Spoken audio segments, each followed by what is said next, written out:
estamos iniciando mais um Há Controvérsias. Hoje falaremos com o Mário Ferreira sobre a questão da Previdência. Assunto importante, assunto que afeta a todos, que não pode ser deixado de lado. Esperamos poder sanar algumas dúvidas e questões sobre a Previdência. Primeiro, quero agradecer o Mário, né, de estar aqui. O Mário que é empresário da cidade, o Mário é farmacêutico, formado em farmácia, né, já ministrou aula, já foi professor. Hoje acho que é um estudioso da política, das questões políticas, né? Um admirador da...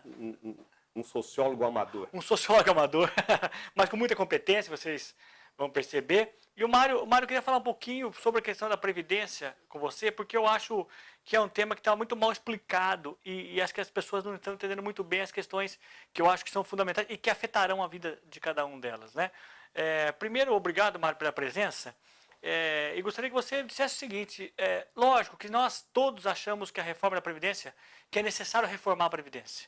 Então, eu quero partir dessa ideia, né? A Previdência é importante ser reformada, a gente tem privilégios, né? A gente tem que organizar a casa da Previdência, sabe que a população vive mais, sabe que lá na frente vai ter problemas, sabemos tudo isso.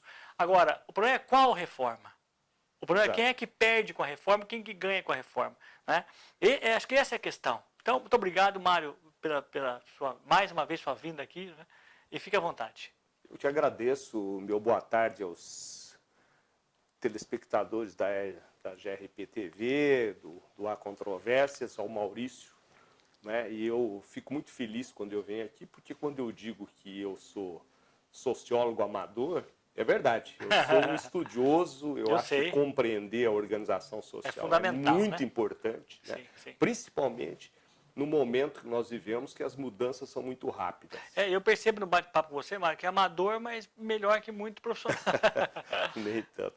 De formação, realmente, eu sou biólogo e farmacêutico bioquímico, e depois eu acabei virando empresário, meio por circunstância das mudanças que o mundo vai fazendo. Sim, a gente tem que se adaptar. E nós tivemos que nos adaptar. Sim, né? Exatamente. O laboratório, a área que eu milito, que era uma coisa artesanal, tornou-se obrigatoriamente, por causa da robótica, da automatização, uma necessidade de se tornar uma empresa. Sim. Você tem uma empresa hoje teve que se adaptar às mudanças. Sim, né? sim. Bom, mas mesmo como empresário, você tem esse olhar social que você nunca perdeu, né? E sempre cultivou, né, Mário? Então, e não sou eu. Parece que sou só eu, mas não é verdade. Nós temos que separar no capitalismo os vários tipos de capital. Certo. O capital financeiro, que hoje é predominante no nosso modelo, né? Do capital produtivo. E dentro do capital produtivo, nós temos que separar aquilo que se produz para o mercado interno, aquilo que se produz para exportar. Ok. Né? E ainda temos que separar nessa produção o tamanho da empresa.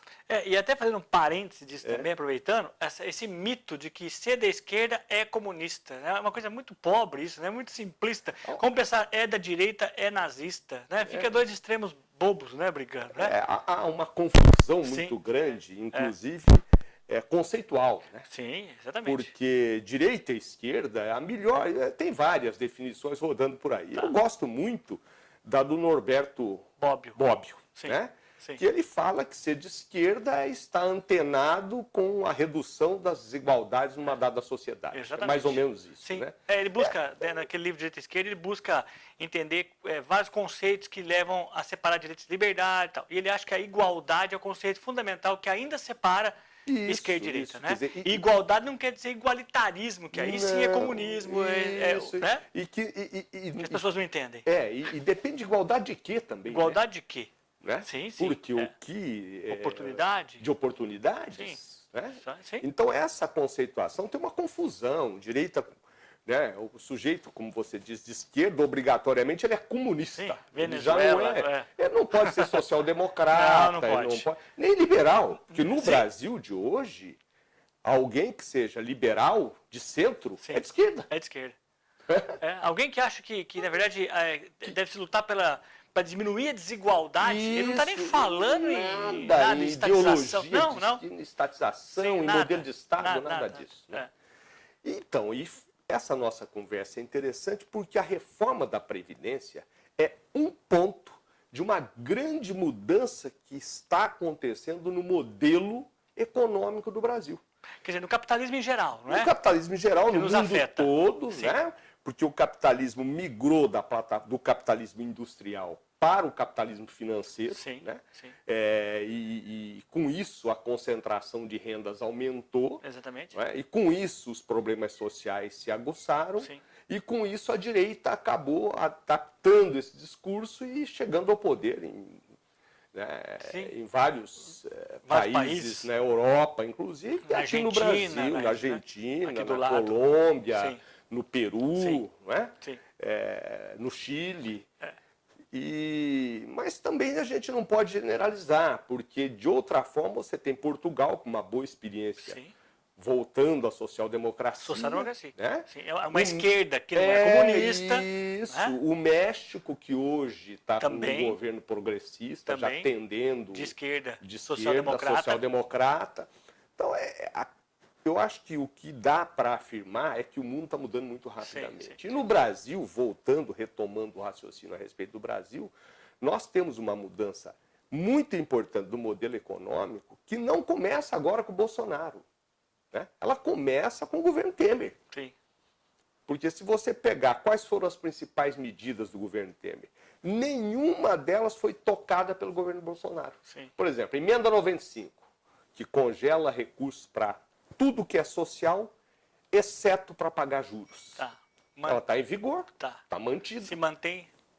E fazendo seus efeitos sim, deletérios. Sim. Né?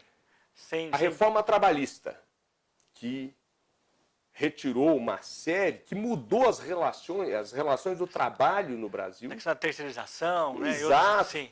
Terceirização geral, Isso. A retirada de vários outros direitos, a precarização, o desmonte do movimento sindical. Tá. Né? Tudo isso levou a um efeito que está agindo na Previdência. Quer dizer, só para as pessoas em casa entenderem, assim, tudo que é social, desde a educação, é gasto, é desperdício. Né? Essa é a visão neoliberal. Né? Assim, neoliberal. O Estado não tem que gastar com questão social. Com da educação, a questão do idoso, a questão de preservação de certos direitos sociais, garantia de saúde, de ciência e tecnologia. Tudo isso é desperdício. Então E o mercado faria isso mais eficaz. Então passa para o mercado. O discurso privada. Que o mercado faria. Né? Sim. Ajustaria isso automaticamente. Sim. Isso não tem base na realidade em nenhum país do mundo. Nenhum país do mundo. Nenhum. Sim. Né? Se me derem um bom exemplo, com bons resultados, tudo bem. Fracassou em todos os países. Todos os países onde se tentou não deu certo. E no Brasil, dentro desse contexto, desse modelo, vem a emenda 95, vem a reforma trabalhista. Certo. E sempre com o discurso, né? Nós vamos fazer isso porque aí nós resolvemos o déficit, né? A dificuldade, que é aquela coisa de... Estamos quebrados.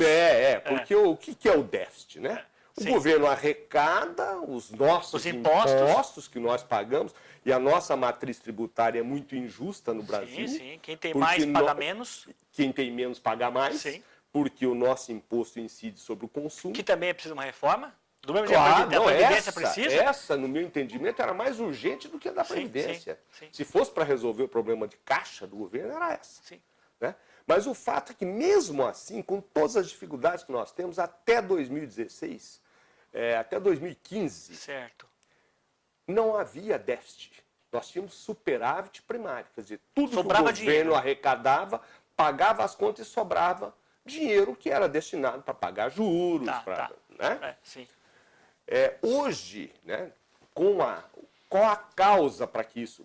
Explodiram as despesas do governo? Não, absolutamente não explodiu nada. Os funcionários públicos não tiveram aumento, o número de funcionários não aumentou, as despesas do governo não aumentaram em saúde, em educação, em nada. Estão congeladas pela emenda 95.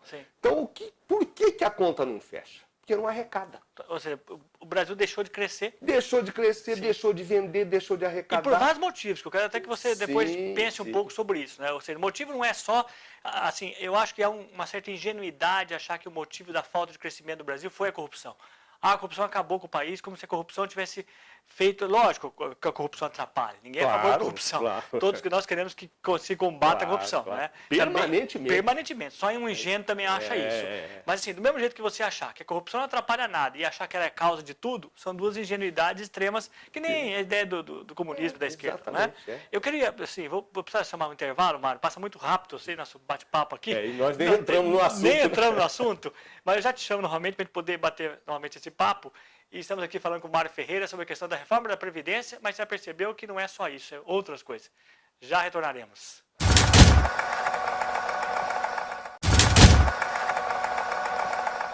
Estamos de volta com o Há Controvérsias. Hoje recebemos aqui Mário Ferreira.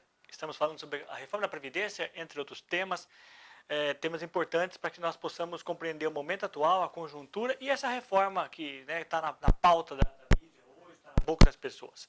Até onde nos afeta, até onde é importante, qual o limite dela e como é que vem sendo conduzida, né, Mário? Só voltando um pouquinho, Mário, no bloco passado, infelizmente a gente tem que falar disso meio rápido, porque poderíamos fazer só um programa sobre isso. A crise, que se fala tanto que a crise é por conta da corrupção, sabemos que a corrupção no Brasil ela campeia há muito tempo, né, como diz eu, há muitos anos. Então não é uma coisa, não é uma novidade, ela não está restrita a um partido, ela continua, inclusive, né, muito forte. Claro. Né? Mas a crise se dá por uma conjuntura de crise de 2015, 16 e 17, desde 2014, que é uma conjuntura de crise no mundo todo. Sim. Os países cresceram muito menos, a nossa economia se baseava na exportação do agronegócio e que teve uma redução muito grande no mercado chinês, né, no mercado mundial e, portanto, entramos numa crise. É multifatorial, né? Sim, essa esse é um crise deles. começa com a crise bancária de 2008, sim, nos Estados Unidos, que isso. depois atinge toda a Europa. Conseguimos superar bem aquele período, todo mundo né? desenvolvido, né? O Brasil, na época, adotou uma política anticíclica, né? Pôs dinheiro na economia keynesiana e manteve o país em crescimento, manteve o emprego crescendo, o que é fundamental. Exatamente. Mas o Brasil, além da crise externa, a situação piorou muito por causa da crise política, porque a instabilidade é fundamental para a economia. É fundamental para a economia. E o Brasil tem algumas situações estruturais. A mais grave delas na verdade, são duas que interagem, que são conjuntas, que é a questão dos juros altos. Né? Isso inviabiliza qualquer investimento. Você sabe disso como empresário, né?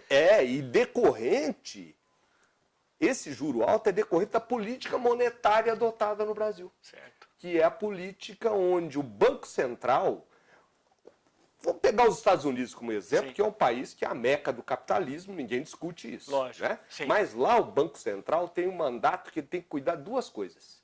Ele tem que cuidar da estabilidade da moeda, não pode deixar a inflação subir, mas ele tem que cuidar do emprego. Ele tem como metas garantir que o desemprego não aumente e garantir que a inflação não aumente. Entendi. No Brasil, não. A meta do Banco Central é puramente a inflação. Só. Dane-se o emprego. Dane-se o resto. O mercado... E isso não é só com esse governo, não. Isso com todos os governos. Não, né? Isso e até porque quem define a política de juros no Brasil, por exemplo, é o Conselho Monetário Nacional, que é recheado de banqueiros. Então, na verdade, o mercado financeiro no Brasil cuida da política, né?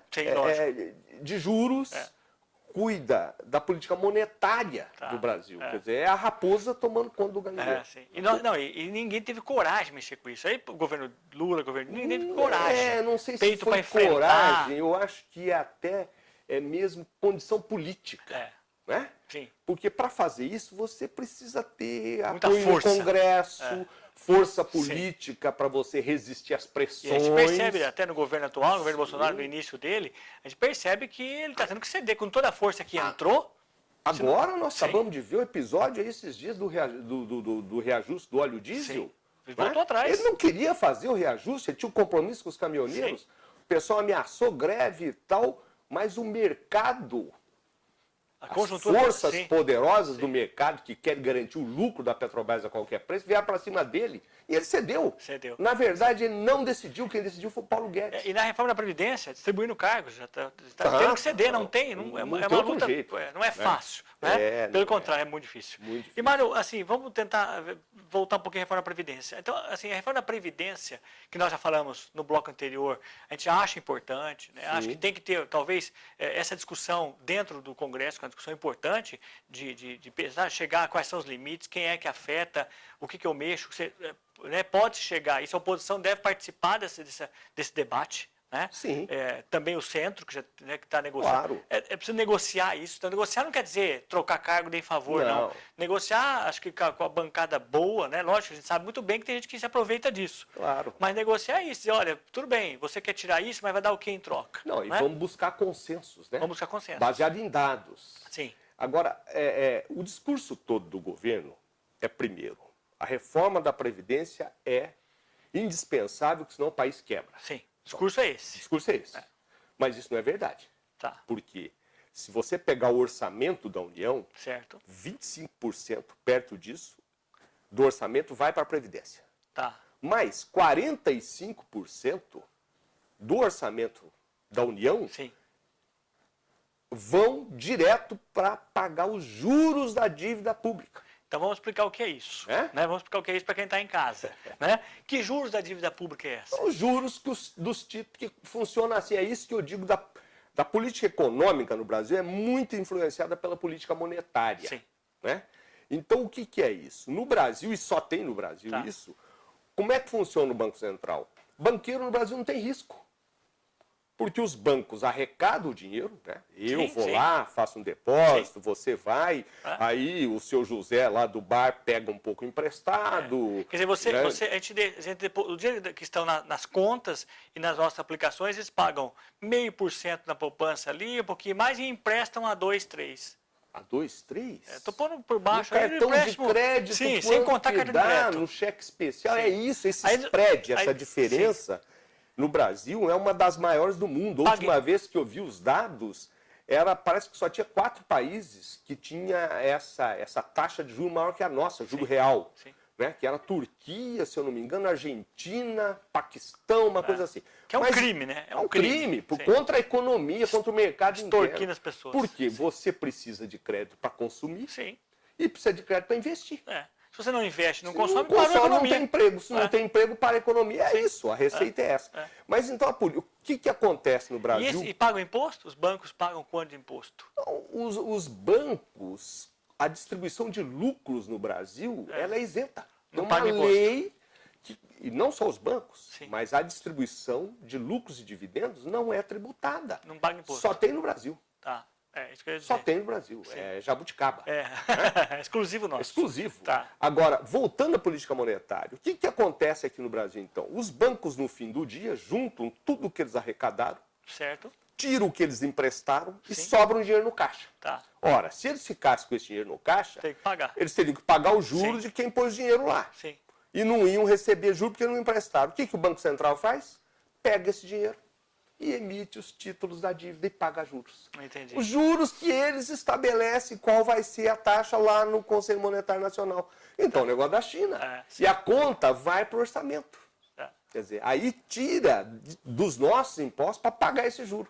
Quer dizer, um juro de uma dívida que ninguém sabe quem é a dívida, ninguém sabe quem são os credores. Nunca foi feita uma auditoria. Não, e outra coisa, é mantido em sigilo. Eles não divulgam quem são os credores. Nós sabemos que são bancos, fundos de investimento, mas ninguém sabe quem tem o quê. Tá, então assim, o que o governo faz? Vamos pensar porque nosso tempo vai passando, Maria. E a gente não fala pra gente não fala.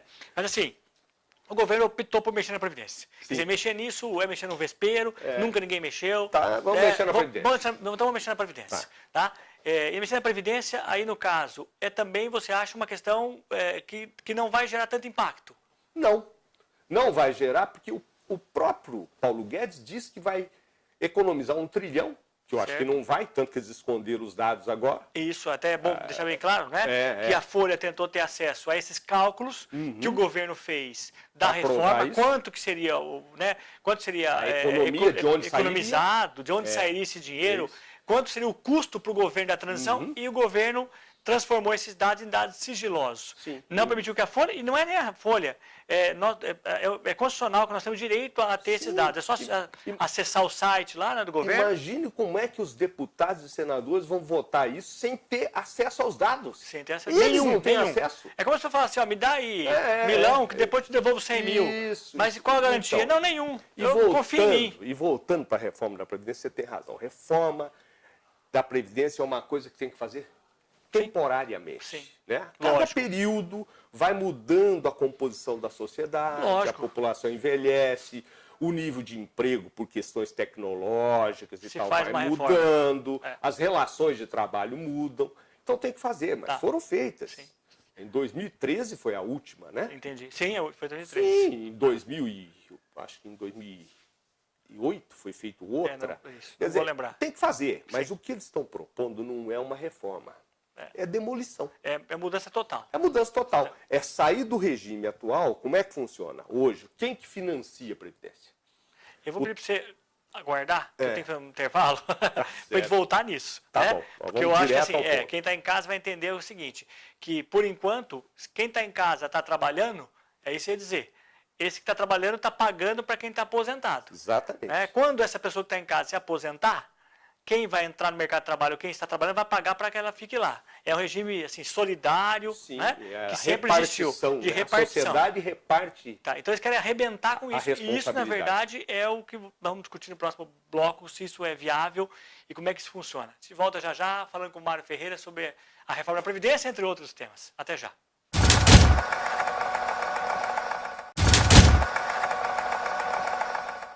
Estamos de volta com o Há Controvérsias, hoje com a presença do Mário Ferreira, empresário e estudioso da política brasileira, da questão econômica do Brasil, um sociólogo, segundo ele, empírico, não é? Mas, Mário, no bloco passado nós estávamos falando, eu terminei dizendo o seguinte, que o modelo da nossa hoje, nossa assistência, né, no sentido da previdência social mesmo, é assim, quem está na ativa, trabalhando, paga para quem está aposentado. É um modelo bonito, justo. Né? Claro. E quem está aposentado, portanto, recebe desses que estão trabalhando. Quando esses que estão trabalhando se aposentarem, os que estão entrando no mercado pagam e esses recebem. É um modelo mais seguro. A proposta do governo é mudar isso. E você vai comentar isso, que a partir de agora, quem está trabalhando paga para um fundo, deposita seu dinheiro num banco, possivelmente um banco particular, porque, na verdade, a ideia de privatizar... Não, particular. Particular, né? Banco privado. Esse banco privado vai receber seu dinheiro e lá na frente ele promete devolver para você uma quantia suficiente para você poder viver, né? Com aval do governo, com apoio... Né? Tudo bem. O que ele não responde, eu queria começar com isso, é justamente isso. Não sei se é só isso que ele não responde.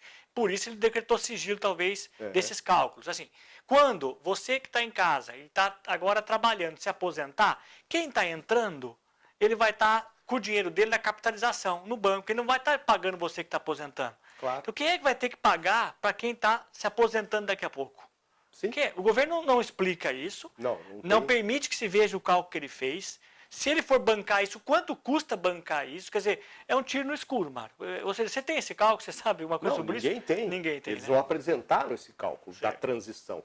Não há planilha. Bom, deve haver uma planilha. O governo parece que não gosta de planilha, né? Nem na educação, não gosta de planilha. Não.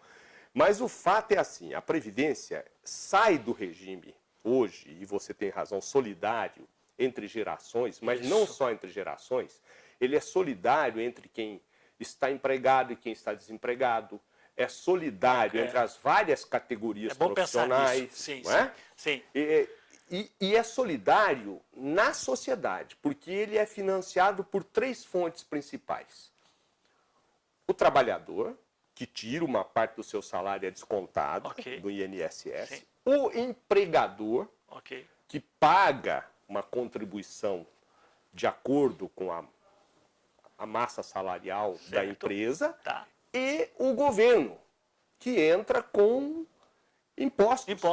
Que foram criados lá na Constituição de 88. Impostos sociais. Impostos sociais para isso mesmo, entendeu? PIS. Que é o PIS, COFINS, contribuição sobre o lucro líquido, dinheiro das loterias, que é arrecadado pela Caixa. Isso tudo faz um bolo que é a Seguridade Social. E eu vou frisar esse nome, Seguridade Social, que garante a segurança da sociedade. Isso, e que envolve saúde, previdência social, que são as aposentadorias, e a assistência social, que é diferente, Sim. que é onde nós temos lá o benefício da prestação continuada. Ok. Não é? Sim. Que é aquele salário mínimo que é pago para as pessoas mais fragilizadas. Que nunca contribuíram, muitas vezes. E para os idosos com Sim. mais de hoje, que não tem renda, que tem uma renda familiar inferior a 25% do salário mínimo per capita. Que nesse projeto vai ficar um abandono. Nesse projeto, eles querem reduzir um salário mínimo para R$400. R$400. Abandono. Quer dizer, vai abandonar. Abandono total. Não é? Quem vive com e isso? E mais, eles estão conceituando, para efeito dos benefícios sociais, eles conceituam uma pessoa que tem um patrimônio de R$98 mil como ricas, que não precisam. Se o sujeito tiver uma casa do Minha Casa Minha Vida, ele está fora. Se ele for comprou uma casa do Minha Casa Minha Vida, ficou desempregado, sofreu um acidente, teve um AVC, não contribuía, porque ele trabalhava de forma informal. Mas tem uma casa, é rico. Mas tem a casinha, ele não pode receber o benefício da prestação continuada. Sim. E tem outras coisas, né? Tem a questão, por exemplo, que é terrível, que é a mudança no cálculo da Previdência. Hoje, como é que funciona? Você pega 80% das contribuições, as maiores, e faz a média. Né? 80% do que você contribuiu, do que você pagou. Contribuições que você pagou. Então vamos só dar um exemplo para quem está em casa entender. Eu pago hoje é assim, eu pago 20 anos. Isso. Certo? Pago 20 anos. Isso. Aí eles fazem um cálculo, eles pegam 80% desses 20 anos e descartam o tempo que eu paguei menos. Isso. Então eles fazem um cálculo sobre a média o pagamento disso, maior. Corrige e é isso. Aí você recebe sobre esses pagamentos. De cara, eles propõem mudar isso para 100% das contribuições. Então se você pagou 30% você pagou baixinho, aquele período lá no início que você estava começando a trabalhar, que você tinha o salário de office boy, vai entrar na conta.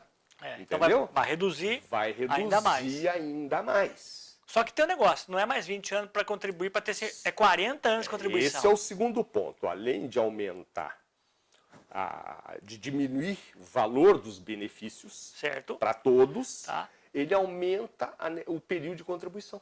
De 20 para 40. Para 40. Só vai aposentar com o máximo... 100%? Com 100% quem chegar 100% da média. Da média. Quem chegar aos 40 anos.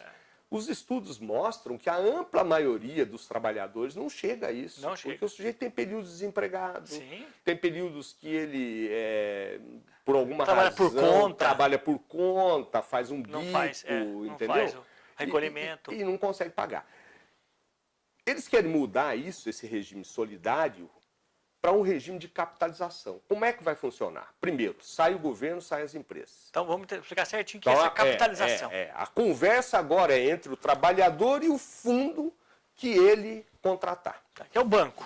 Normalmente ninguém sabe, porque isso também não está no projeto, não está claro, mas deve ser alguém que tem muito dinheiro, né? Porque não vão deixar na mão do...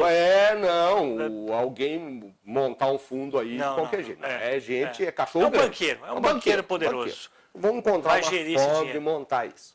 Bom, montado esse fundo, o trabalhador vai todo mês contribuir religiosamente durante esse fundo, para esse banqueiro. Período, para esse fundo que o banco vai administrar, o banqueiro lá, o fundo de investimento. Numa atividade de risco, o que o fundo vai fazer com esse dinheiro? Vai comprar ação, ele vai investir. Especular no mercado futuro, é atividade de risco. Lógico. Pode perder tudo. Não, e é claro que o banco vai cobrar uma taxa para fazer isso, né? Não é de graça. Isso também não está em planilha nenhuma, não, ninguém sabe qual vai cobrar. Vai cobrar. Muito bem, o banco vai cobrar uma taxa. E aí, depois de lá, vamos dizer que o sujeito trabalhou lá aos 40 anos, ele vai ver o que tem no fundo. Entendeu? Que não é certeza que tenha. Não é certeza que tenha. Nem que tenha. Porque se der prejuízo, pode ser que tenha menos do que ele pôs. E quem banca? O Estado banca? Vamos pensar que esse fundo investiu errado e quebrou. Como o governo apresentou nada ainda, ele só está dizendo que precisa fazer a reforma. É esse o ponto essencial. Hoje, e eles fazem terrorismo dizendo que se não fizer a reforma, ninguém vai receber. Sim. O que é mentira, porque hoje o sistema, a Previdência Social, tem a garantia constitucional do Tesouro. Não vai quebrar. Não vai, não, é impossível. Impossível. Vai receber, sim. E não é possível pensar também que o Brasil só depende disso. Quer dizer, Claro. ou faz reforma ou acabou o país. Pô, nunca se pensou, existe, quer dizer, né? virou uma... Mas não hoje, faz mais nada, não se pensa em educação, saúde. Mas hoje tem a garantia. Sim. A partir da capitalização não tem mais. Não, É você e o banco. Você é o banco. Isso não sou eu que estou dizendo, porque eu estou imaginando Sim. que vai ser. Se você for estudar, você vai ver. E bancos quebram. Cerca de 40 anos.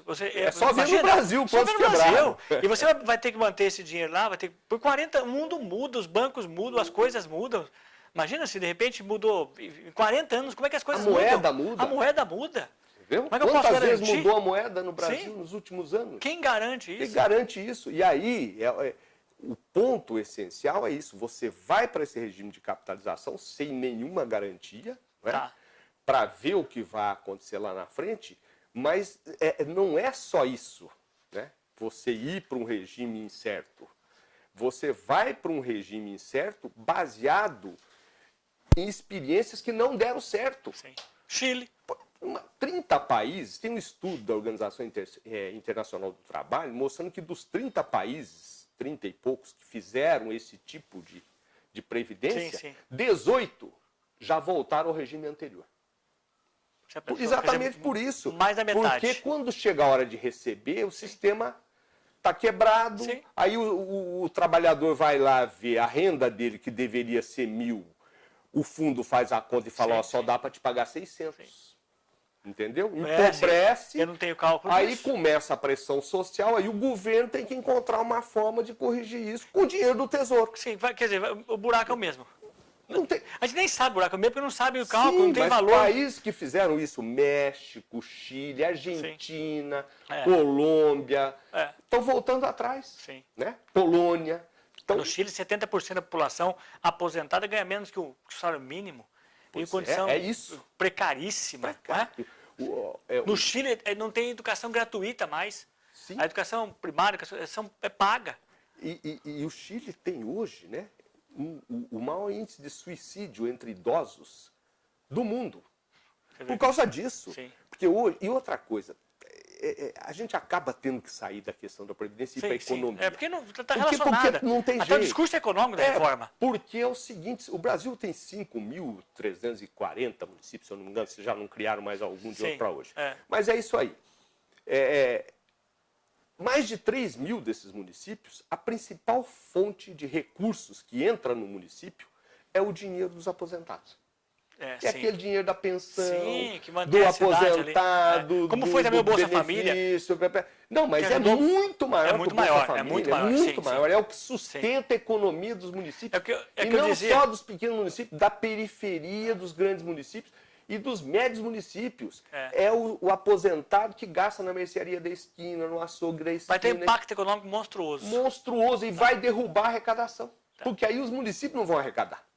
Mário, é fantástico. Assim, a gente precisava mais tempo para falar sobre isso. O assunto são a reforma, a emenda, o projeto de emenda, projeto a PEC número 6, eu até recomendo que as pessoas leiam. Lógico, importante ela que tem leia. 66 páginas. Então não é uma coisa que dê para a gente... Tem muitas coisas. Tem, por exemplo, a questão de tirar da Constituição várias garantias. Entre elas a do reajuste das aposentadorias pela inflação. Sim. Nem isso. Nem então, isso fica garantido. Não vai reajustar, não é mais obrigado a reajustar pela inflação, pode ser menos, então daqui a pouco o seu salário deteriora. O aposentado. Mais do que deteriora hoje. Alguns aposentados, não, mas eu não vou ser afetado. Vai ser afetado. Vai ser afetado. Porque vão parar de reajustar a tua Todos serão aposentadoria. afetados. Né? Todos, não escapa ninguém. Ô Mário, assim, para terminar, eu queria só dizer alguma coisa. Primeiro, manter aquela ideia de que nós acreditamos que é importante a reforma. Claro. Eu acho que é importante, não é? Como nós dissemos antes. E que é muito importante que se discuta, que não se tenha medo. O governo quer tocar isso rapidamente, um tema tão importante, sem discutir, porque é aprovado da noite para o dia, por quê? Algo errado quando você quer aprovar alguma coisa da noite para o dia. Se o déficit vai ser aplicado à economia em 10 anos, por que nós temos que aprovar em 10 dias? Em 10 dias. E Vamos mais discutir. que isso... E mais, vamos tratar dos privilégios. Sim.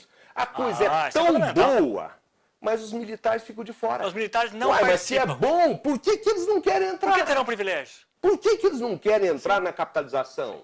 E não entrar no Chile também, viu? Sim. Não entrar no Chile. Não. E eu nem falando sobre isso, mas também se aposentar aos 65, eu acho até justo para a minha profissão como professor, eu acho que é possível, mas não acho justo para algumas outras, Claro. né, lavradores, né, pessoas do campo. O pequeno agricultor lá no que se Nordeste. mata, Tipo, entendeu? Mário, o nosso tempo, infelizmente, curto. não é possível fazer toda a discussão necessária, mas acho que a gente deixou claro muitos pontos, né? A gente volta aqui a falar mais sobre isso uma outra vez. Vamos esperar desenrolar um pouco mais isso. E você vai vindo aqui para deixar a gente atualizado sobre esse tema. Então a gente está sempre aberto para quem queira participar e discutir. E só fazer contato que nós criaremos um programa e vamos discutir qualquer assunto. Muito obrigado a você que esteve em casa e nos assistiu. Você pode acompanhar o programa pela GRPTV, também pela grptv.com.br, também pelo YouTube, pelas redes sociais. Muito obrigado. Na próxima semana, mais um Há Controvérsias. Até lá.